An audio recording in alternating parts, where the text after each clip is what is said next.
Iskander missile से Iran Sikandar बन गया है।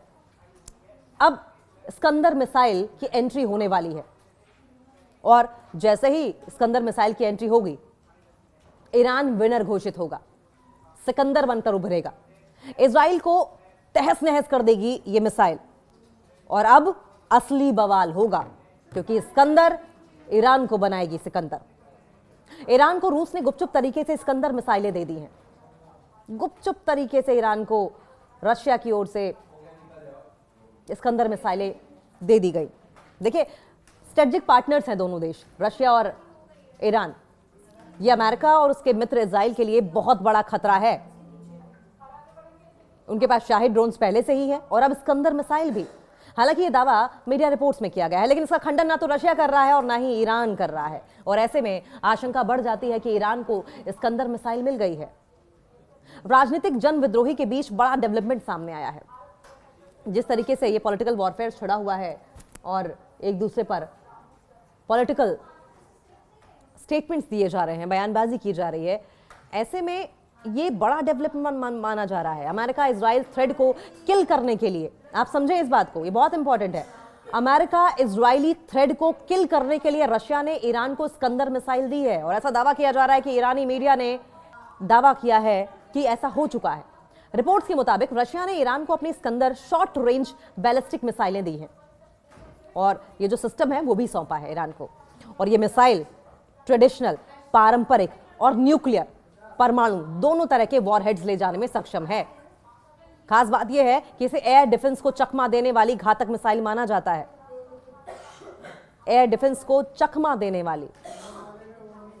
यह लंबे समय तक रशिया के सुपर 6 हथियारों में शामिल रही है।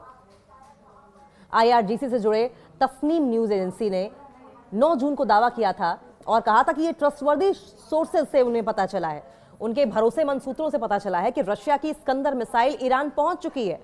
और ये जून में ही हो गया था, यानी कि जो जंग उस वक्त छिड़ी थी, उस वक्त भी ईरान के पास ये ऑप्शन था कि स्कंदर मिसाइल से वो अटैक कर देता।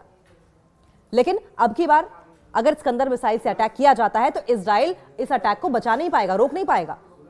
एजेंसी का दावा अगर सच है तो ये 2023 में ईरान पर लगे संयुक्त राष्ट्र बैलिस्टिक मिसाइल सैंक्शन हटने के बाद वेस्टर्न एशिया में सबसे बड़ा मिसाइल तकनीकी बदलाव होगा। इससे क्षेत्रीय सुरक्षा संतुलन, युद्ध बढ़ने के जोखिम, इजराइल अमेरिका की मिसाइल डिफेंस प्रणालियों पर गहरा असर पड़ेगा। IRGC की ओर से बड़ा संकेत भी दिया गया है। ईरान की फर्स्ट न्यूज एजेंसी बिना नाम लिए IRGC अधिकारी के हवाले से कहा गया है कि स्कंदर की डिलीवरी स्ट्रेटेजिक माइलस्टोन है, एक रणनीतिक माइलस्टोन है। इसे ईरान अपने दुश्मनों और उसके सहयोगियों को करारा जवाब देने में सक्षम होगा, यानी अमेरिका और इजराइल को। यह बयान साफ तौर पर इजराइल और अमेरिका के लिए था। वहीं दूसरी तरफ रशिया स्कंदर के ईरान पहुंचने पर चुप्पी साधे हुए है। क्रेमलिन के प्रवक्ता हैं दिमित्री पेस्कोव।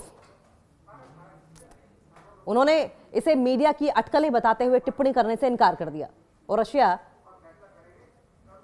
अपनी गोपनीयता मेंटेन करने के लिए ही जाना जाता है। हालांकि एक्सपर्ट्स के अनुसार यूक्रेन युद्ध के बाद रूस जानबूझकर हथियार सौदों में रणनीतिक अस्पष्टता, स्ट्रेटेजिक एम्बिग्विटी अपना रहा है, क्योंकि अगर स्ट्रेटेजी जाहिर कर दी तो फिर उस स्ट्रेटेजी को निगेट करने के लिए भी स्ट्रेटेजीज बनाई जाएंगी और इसीलिए अपने पत्ते खोलने में विश्वास नहीं रखता रशिया। ईरान का भी टाल मटोल वाला जवाब रहा, यानी कि ईरान भी सामने वाले को भ्रम में ही रखना चाहता है। ईरान भी अपने पत्ते नहीं खोलना चाहता। ईरान के विदेश मंत्रालय के प्रवक्ता नासिर कनानी ने कहा कि ईरान के रक्षा सहयोग उसके संप्रभु मामले हैं और सरकार न तो पुष्टि करती है न खंडन करती है, जैसा होना भी चाहिए। आमतौर पर ईरान गलत खबरों को तुरंत नकार देता है और इसलिए यह चुप्पी संदेह को और ज्यादा बढ़ा रही है। ऐसे में एक्सपर्ट्स का यह मानना है कि ईरान को स्कंदर मिसाइल मिल चुकी है। स्कंदर क्यों खतरनाक मानी जाती है? Iskander 9K720 SS-26 stone Russia की सबसे लेटेस्ट, मॉडर्न, एडवांस्ड, आधुनिक शॉर्ट रेंज बैलिस्टिक मिसाइलों में से एक है। यह 500 किलोमीटर की दूरी तक हमला करने में कैपेबल है। इसका वॉरहेड 480 से 700 किलोग्राम का हो सकता है, यानी कि 480 से 700 किलोग्राम का विस्फोटक ले जा सकता है। एक बार में एक जगह पे दागेगा तो सोचे तबाही कितनी बड़ी होगी। इसके अलावा ये 6 से 7 मैक की स्पीड में हमला भी करती है। ये बेहद सटीक हमला करती है, यानी कि टारगेट को पॉइंट किया और उसके बाद हिट।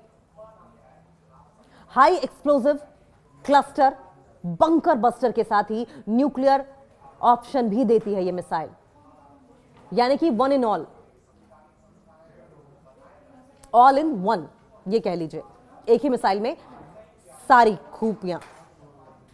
ये मिसाइल उड़ान के दौरान दिशा बदल सकती है, जिससे कि पैट्रियट, आयरन डोम और एरो जैसी मिसाइलें डिफेंस प्रणालियों को चकमा देना आसान हो जाता है। और ये कौन इस्तेमाल करता है? आयरन डोम, एरो, पैट्रियट, ये सब इजराइल इस्तेमाल करता है। यानी कि ईरान की एक ही मिसाइल इजराइल के तमाम हथियारों, तमाम डिफेंस सिस्टम के लिए काफी होगी।